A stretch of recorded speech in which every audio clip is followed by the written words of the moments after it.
Halo, Assalamualaikum semuanya. Hari ini saya akan melanjutkan pembahasan untuk basis data lanjut. Dan pembahasan hari ini saya akan membahas tentang data mining. Di pembahasan sebelumnya saya sudah membahas basis data spasial, ya, membahas basis data spasial dan sudah saya berikan contohnya, dan contohnya sudah saya kirim ke grup berupa video langsung saya kirim ke grup. Contohnya penggunaan basis data spasial pada SIG, pada sistem informasi geografis. Lah di sini pada basis data spasial di SIG yang saya berikan kemarin itu, ya, yang contoh yang saya berikan kemarin itu program jadi, ya, program jadi yang menggunakan basis data spasial dan juga menggunakan data mining, ya. Ada dua, ya, penggunaan basis data spasial dan penggunaan data mining. Maksudnya apa? Ya, data mining itu adalah apa itu namanya? Proses analisa data, ya, proses kecerdasan bisnis, proses ekstraksi pengetahuan, ya, atau yang disebut dengan knowledge discovery in database atau disingkat dengan KKD. Itu bagian yang bagian yang mengotak-atiknya itu adalah data mining. Sedangkan basis data spasial itu kumpulan dari tipe data spasial, gitu ya. Seperti data operator, index, strategi pemrosesan dan sebagainya. Jadi bisa saya simpulkan di sini, setiap sistem informasi geografis yang menggunakan basis data spasial pasti menggunakan data mining. Ya, kalau ruang lingkupnya kompleks, ya. Kalau tidak kompleks, ya tidak perlu menggunakan data mining. Tapi kalau ruang lingkupnya kompleks yang serius, buatnya itu yang versi serius, gitu ya, yang memuat informasi itu pasti menggunakan data mining. Itu ya. Baik, tanpa panjang lebar kita langsung masuk ke pembahasannya. Oke. Nah, di sini data mining, ya, Data mining adalah proses menggunakan teknik statistik matematika, kecerdasan buatan, machine learning untuk mengakses dan mengidentifikasi informasi yang bermanfaat dan pengetahuan yang terkait dari berbagai database besar. Ya, ini menurut Turban dan kawan-kawan.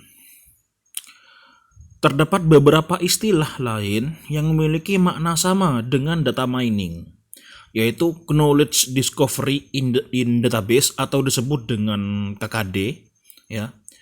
Ekstraksi pengetahuan atau dalam bahasa Inggrisnya itu dikenal dengan knowledge extraction, analisa data atau analisa pola, ya, yang disebut dengan data atau pattern analysis, atau kecerdasan bisnis, ya, yang disebut dengan business intelligence, dan data arkeologi dan data digging, ya. Kalau tugas dari data mining itu sendiri sebenarnya adalah analisis otomatis atau semi otomatis jumlah besar data. Itu untuk mengekstrak pola yang menarik yang sebelumnya yang tidak diketahui, seperti kelompok catatan data atau analisis cluster, catatan yang tidak biasa atau deteksi anomali, gitu ya, dan dependensi atau yang disebut dengan aturan asosiasi pertambangan. Hal ini biasanya melibatkan menggunakan teknik database seperti indeks spasial. Oke. Nah, di sini kemampuan data mining untuk mencari informasi bisnis yang berharga dari basis data yang sangat besar dapat dianalogikan dengan penambangan logam mulia dari lahan sumbernya. Artinya menggunakan, ya, kemampuan data mining itu seperti untuk mencari informasi bisnis yang berharga, seperti menambang logam mulia dari lahan sumbernya. Artinya lahan sumbernya itu banyak, gitu ya, luas. Artinya datanya itu luas. Kita cari informasi yang kita inginkan saja, gitu ya. Yang kita harapkan saja. Ya, tapi ini berbeda dengan DBMS, ya, berbeda dengan DBMS. Data mining ini di dalamnya terdapat analisis data, ya, terdapat analisis pola, terdapat KKD, gitu ya. Jadi tidak sama dengan DBMS, ya, berbeda dengan DBMS, gitu ya. Teknologi ini dipakai untuk, nah ini yang pertama, prediksi tren dan sifat bisnis, di mana data mining mengotomatisasi proses pencarian informasi prediksi, ya, di dalam basis data yang besar. Yang nomor 2, penemuan pola-pola yang tidak diketahui sebelumnya, di mana data mining menyapu basis data kemudian mengidentifikasi pola-pola yang sebelumnya tersembunyi dalam satu sapuan. Jadi yang nomor 2 ini sudah bukan ranahnya DBMS. Jadi ranahnya ini sudah masuk ke ranah data mining, gitu ya. Lah yang nomor 3, data mining berguna untuk membuat keputusan yang kritis, terutama dalam strategi. Oke, lanjut. Pengertian data mining menurut para ahli. Ya. Berikut ini, ya, pengertian data mining menurut para ahli. Terdiri atas yang pertama, Pramudiono, ya, mengemukakan bahwa pengertian data mining adalah serangkaian proses untuk menggali nilai tambah dari suatu kumpulan data berupa pengetahuan yang selama ini tidak diketahui secara manual. Lalu menurut Larousse, di sini data mining adalah bidang yang digabung dari beberapa bidang keilmuan yang menyatukan teknik dari pembelajaran mesin, pengenalan pola, statistik, database, dan visualisasi untuk pengenalan permasalahan pengembangan informasi dari database yang besar. Lalu menurut Jiawei, data mining adalah data merupakan pemilihan atau menambang pengetahuan dari jumlah data yang banyak. Lalu menurut Berry, data mining adalah aktivitas mengeksplorasi dan menganalisis data jumlah yang besar untuk menemukan pattern pola dan rule aturan yang berarti. Lalu menurut Hofer dan McFadden, data mining adalah mengemukakan bahwa pengertian data mining adalah penemuan pengetahuan dengan menggunakan teknik yang tergabung dari statistik tradisional, kecerdasan, dan grafik komputer. Lalu menurut Turban, data mining adalah proses yang menggunakan teknik statistik, matematika, kecerdasan buatan, dan mesin learning untuk mengekstraksi dan mengidentifikasi informasi yang bermanfaat dan pengetahuan yang terkait berbagai database besar. Lalu menurut Wikipedia, data mining, ya, adalah ekstraksi pola yang menarik dari data dalam jumlah besar. Suatu pola dikatakan menarik apabila pola tersebut tidak sepele, implisit, tidak diketahui sebelumnya, ya, dan berguna. Pola yang disajikan haruslah mudah dan dipahami, berlaku untuk data yang akan diprediksi dengan derajat kepastian tertentu, berguna dan baru. Ya. Nah, untuk sejarah data mining itu sendiri, ya. Data mining ini muncul sekitar tahun 90-an, ya. Data mining memang salah satu cabang ilmu komputer yang relatif baru. Dan sampai sekarang orang masih memperdebatkan untuk menempatkan data mining di dalam bidang ilmu mana. Karena data mining menyangkut database, kecerdasan buatan, ya, AI, dan statistik dan sebagainya. Jadi di dalam data mining itu ada database, ada AI, ada statistik dan lain sebagainya, ya. Ada pihak yang berpendapat bahwa data mining tidak lebih dari machine learning atau analisa statistik yang berjalan di atas database. Namun pihak lain berpendapat bahwa database berperan penting di data mining karena data mining mengakses data yang ukurannya besar, ya. Artinya bisa sampai terabit, ya. Dan di sini terlihat peran penting database terutama dalam optimasi query-nya.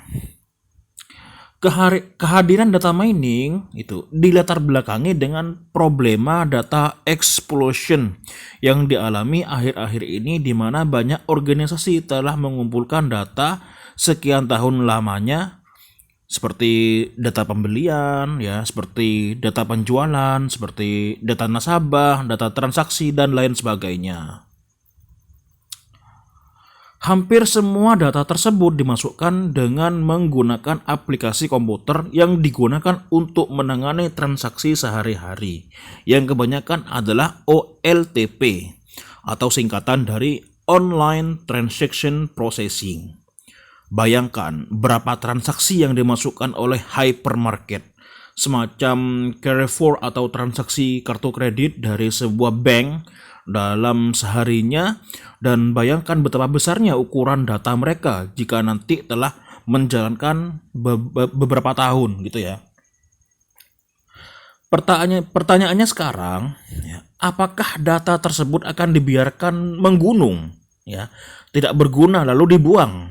Ataukah kita dapat menambangnya untuk mencari emas atau berlian, yaitu informasi yang berguna untuk organisasi kita, ya. Banyak di antara kita yang kebanjiran data tapi miskin informasi, ya. Lah, di sini data mining mengeksplorasi basis data untuk menemukan pola-pola yang tersembunyi, mencari informasi pemprediksi, ya, yang mungkin saja terlupakan oleh para pelaku bisnis karena terletak di luar ekspektasi mereka. Sementara para pelaku bisnis memiliki kebutuhan-kebutuhan untuk memanfaatkan gudang dalam memanfaatkan gudang data yang sudah dimiliki. Para peneliti memiliki peluang untuk melahirkan sebuah teknologi baru yang menjawab kebutuhan itu, yaitu data mining. Tuh ya. Nah, oke. Teknologi ini sekarang sudah ada dan diaplikasikan oleh perusahaan-perusahaan untuk memecahkan berbagai permasalahan bisnis. Kebutuhan dari dunia bisnis yang ingin memperoleh nilai tambah dari data yang mereka kumpulkan telah mendorong penerapan teknik-teknik analisa data dari berbagai bidang seperti statistik, kecerdasan buatan, dan lain sebagainya pada data berskala besar itu.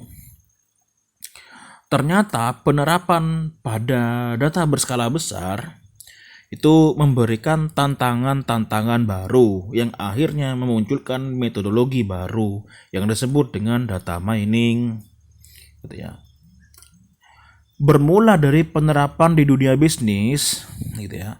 Sekarang ini data mining juga diterapkan pada bidang lain yang memerlukan analisa data yang berskala besar, seperti bioinformasi, ya, dan pertahanan negara.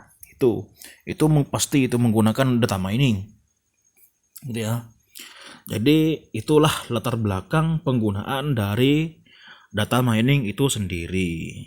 Oke, sekarang ngocehnya sudah ya. Sekarang ini yang poin nomor B akan saya baca biar tidak panjang lebar ya. Nah, B, jenis-jenis data mining. Berikut ini terdapat beberapa jenis data mining, ya. Di antaranya adalah terdiri atas yang pertama, market basket analysis, ya. Market basket analysis itu adalah himpunan data yang dijadikan sebagai objek penelitian pada area data mining. Market basket analysis adalah proses untuk menganalisis kebiasaan pelanggan dalam menyimpan item-item yang akan dibeli ke dalam keranjang belanjaannya. Market basket analysis memanfaatkan data transaksi penjualan untuk dianalisis sehingga dapat ditemukan pola berupa item-item yang cenderung muncul bersama dalam sebuah transaksi. Selanjutnya, pola yang ditemukan dapat dimanfaatkan untuk merancang strategi penjualan atau pemasaran yang efektif atau tepat sasaran, yaitu dengan menempatkan item-item yang sering dibeli bersamaan ke dalam sebuah area yang berdekatan. Merancang tampilan item-item di katalog, merancang kupon diskon ya untuk diberikan kepada pelanggan yang membeli item tersebut. Merancang penjualan item-item dalam bentuk paket dan sebagainya. Lah, dengan menggunakan teknologi data mining, analisis data secara manual tidak diperlukan lagi karena sudah sistemnya adalah sistem elektronik ya. Semuanya dilakukan oleh komputer. Ini yang pertama. Lalu yang nomor 2 adalah memory based reasoning. Metode klasifikasi yang digabungkan dengan penalaran berbasis memori. Berbasis penyimpanan gitu artinya ya.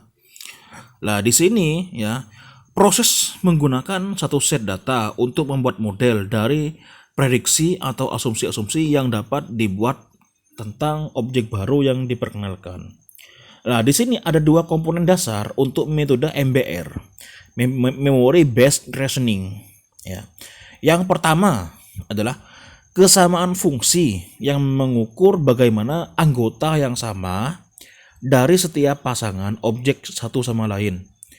Yang kedua adalah fungsi kombinasi yang digunakan untuk menggabungkan hasil dari himpunan tetangga untuk sampai pada keputusan. Yang ketiga, ini ada cluster detection ya. Ada 2 pendekatan untuk clustering.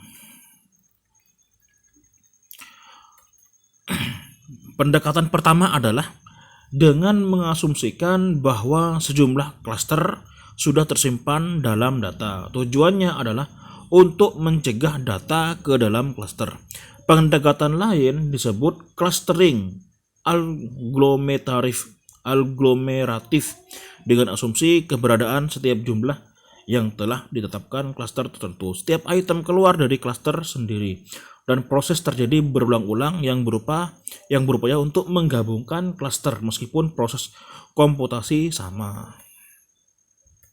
Ya.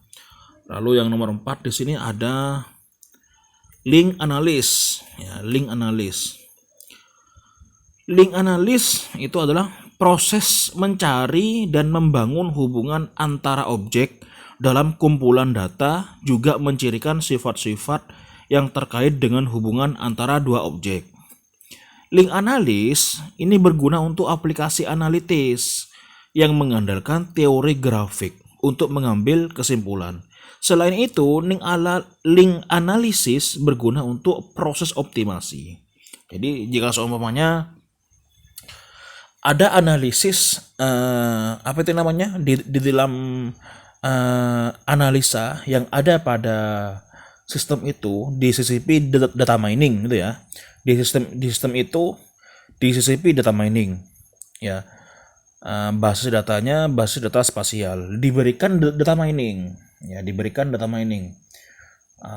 diterapkan sistem data mining, ada analisis, nanti ada data-data yang dianalisis. Anggaplah analisisnya itu ada analisis 1, analisis 2, lalu analisis yang ketiga. Lah, analisis 1, analisis 2, analisis 3, anggaplah 1, 2, 3 tidak saling berkaitan. Maka akan diabaikan ya,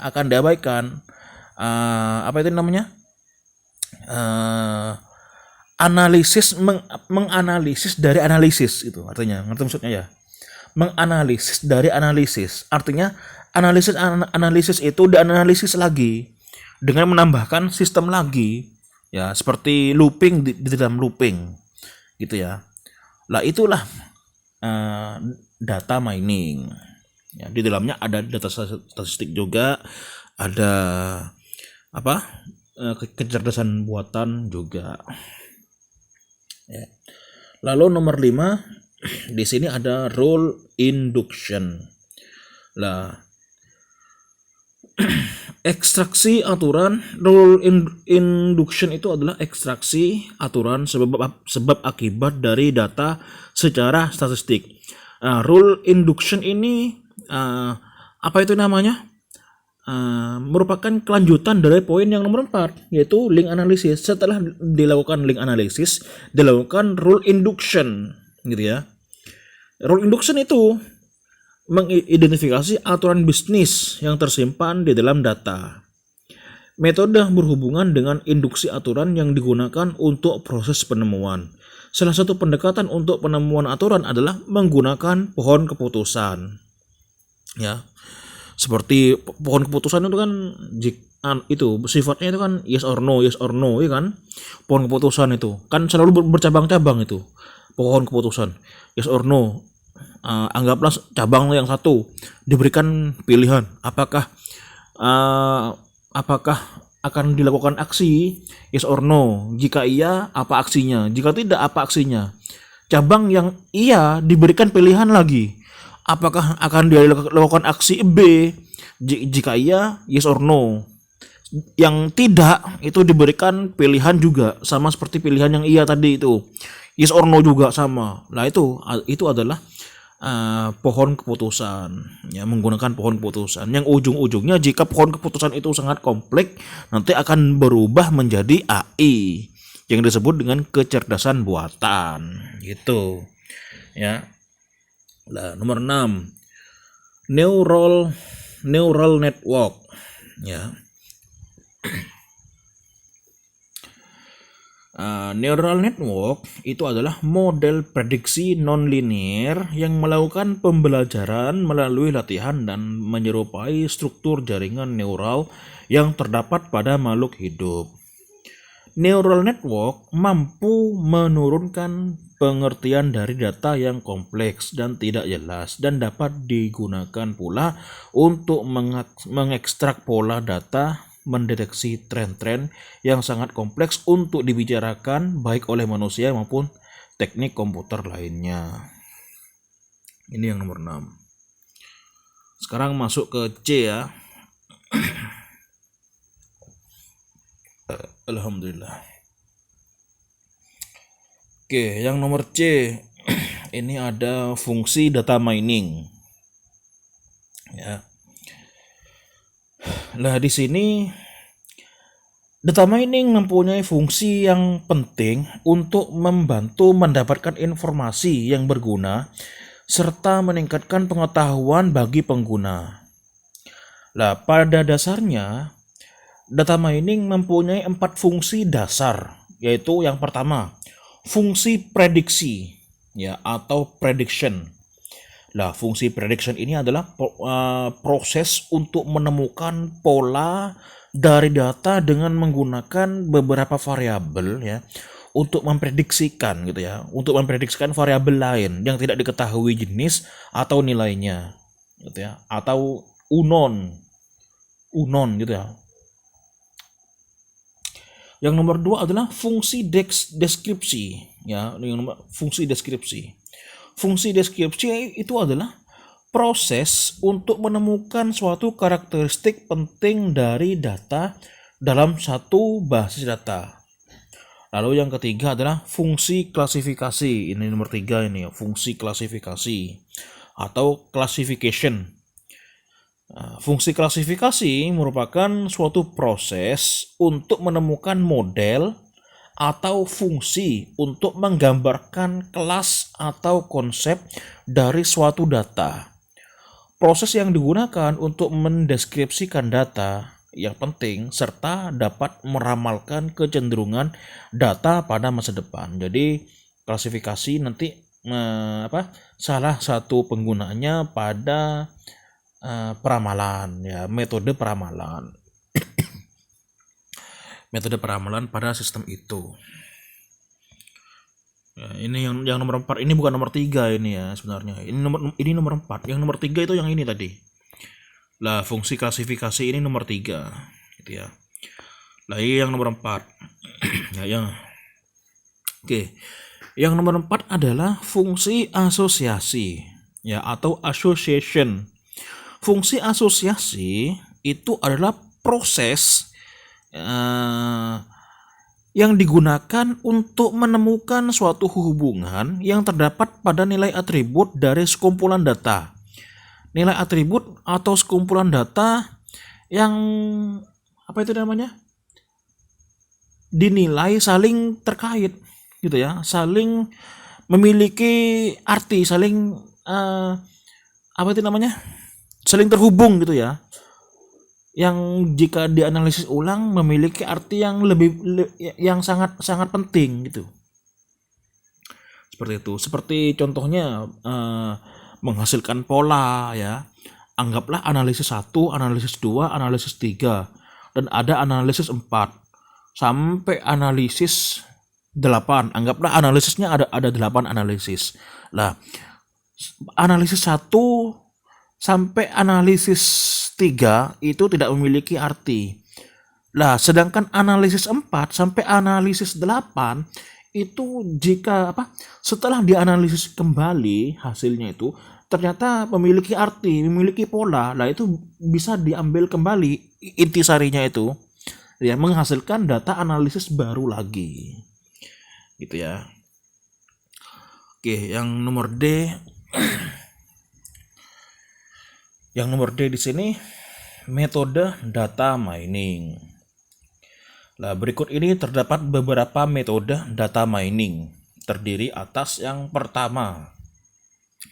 Di sini metode ya data mining artinya data mining yang ada pada sistem itu ada data mining yang bersifat classification, ada yang bersifat clustering, ya, ada yang bersifat association, ya, ada yang bersifat regression, forecasting, ya, sequence analysis, gitu ya. Lalu deviation analysis. Jadi kalau data mining itu bisa berupa diantara salah satu dari ketujuh ini, gitu ya. Jadi data mining itu banyak ya, tidak hanya satu jenis ya, banyak jenisnya ya. Ada jenis ini sequence analysis ya, ada jenis ini forecasting, ada jenisnya regression gitu ya. Jadi jenisnya itu banyak, lebih dari satu gitu intinya. Lah di sini kita bahas yang pertama ya, ini yang pertama ini classification ya. Classification adalah metode yang paling umum pada data mining ya. Seperti persoalan bisnis ya, seperti churn analysis dan risk management atau manajemen risiko gitu ya, yang biasanya melibatkan metode classification. Lah, metode classification ya merupakan proses menemukan sebuah model atau fungsi yang mendeskripsikan dan membedakan data ke dalam kelas-kelas. Lah, classification sendiri ini melibatkan proses pemeriksaan karakteristik dari objek dan memasukkan objek ke dalam salah satu kelas yang sudah didefinisikan sebelumnya. Nah, classification itu sendiri adalah tindakan untuk memberikan kelompok pada setiap keadaan. Setiap keadaan berisi sekelompok atribut. Salah satunya adalah kelas atribut. Ya, metode ini butuh untuk menemukan sebuah model yang dapat menjelaskan kelas atribut itu sendiri sebagai fungsi dari input atribut. Nah, ini coba perhatikan ini gambar ya.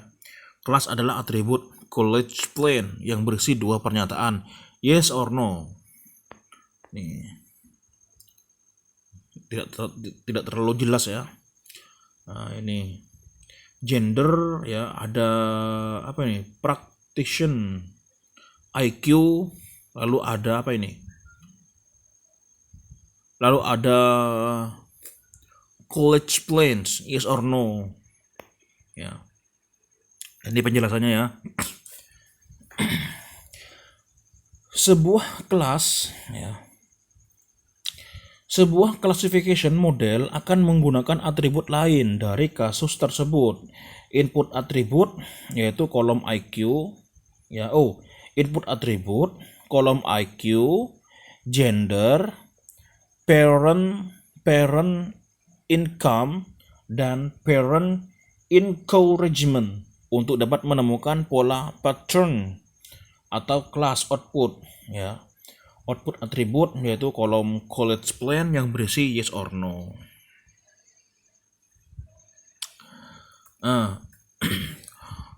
Masih di sini ya.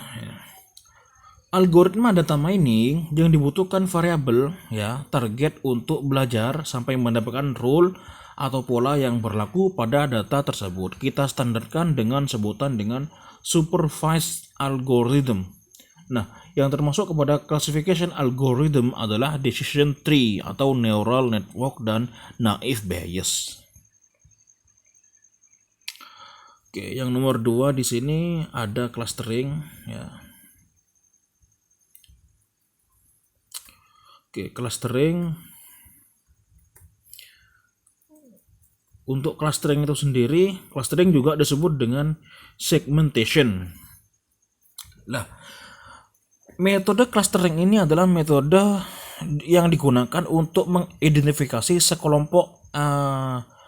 sekelompok alami dari sebuah kasus yang didasarkan pada sebuah kelompok atribut ya, yang mengelompokkan data yang memiliki kemiripan atribut. Coba perhatikan gambar ini ya di bawah ini ya. Ini gambar ini ya. Ini menunjukkan kelompok data penggunaan menunjukkan kelompok data pelanggan sederhana yang berisi 2 atribut ya, yaitu age ya dan income. Age itu umur, income itu pendapatan.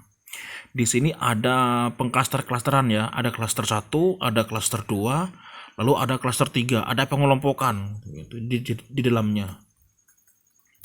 Artinya data itu dikelompokkan. Ya, lalu ini.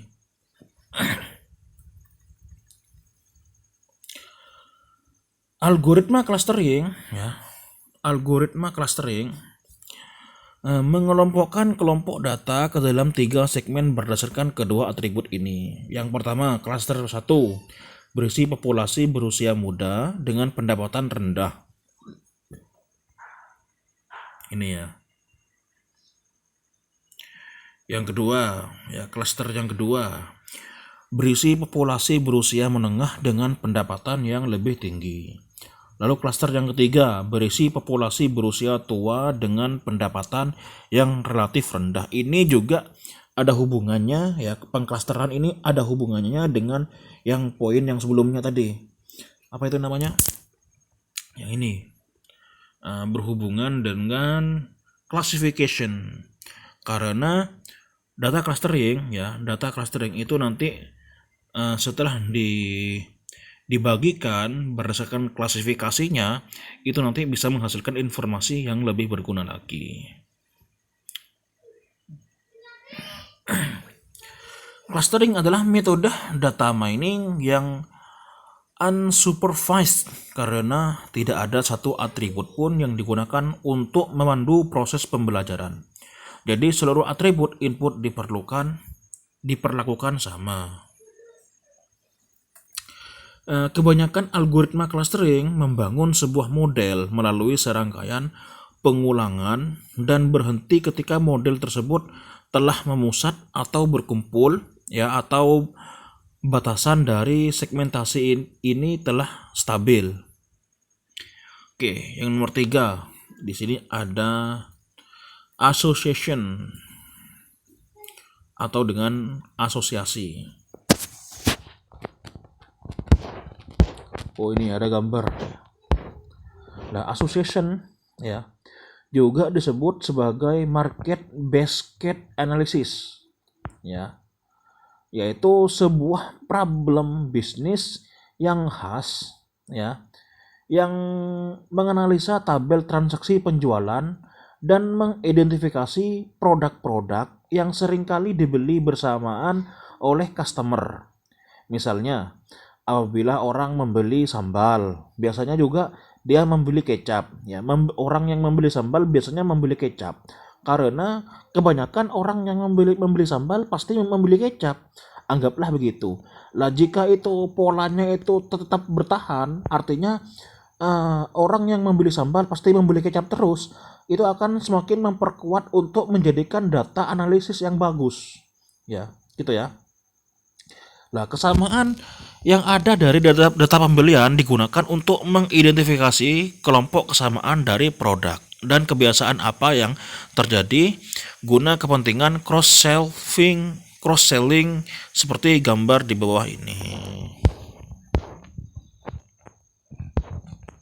Nah, ini kita bisa lihat di sini beberapa hal yang dapat kita baca. Ya, misalnya ketika orang membeli susu, dia biasanya membeli keju. Nih, jika orang membeli susu, pasti dia membeli keju. Gitu ya. Nah, di sini jika orang membeli keju, pasti membeli wine. Begitu juga jika orang membeli wine, pasti membeli keju. Jadi dibuatkan apa namanya? Association kayak gini, ya, yang saling berhubungan, ya.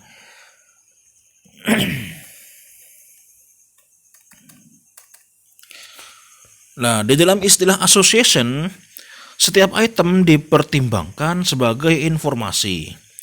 Nah, metode association memiliki dua tujuan. Yang pertama, mencari produk apa yang biasanya terjual bersamaan untuk mencari tahu apakah aturan yang menyebabkan kesamaan tersebut.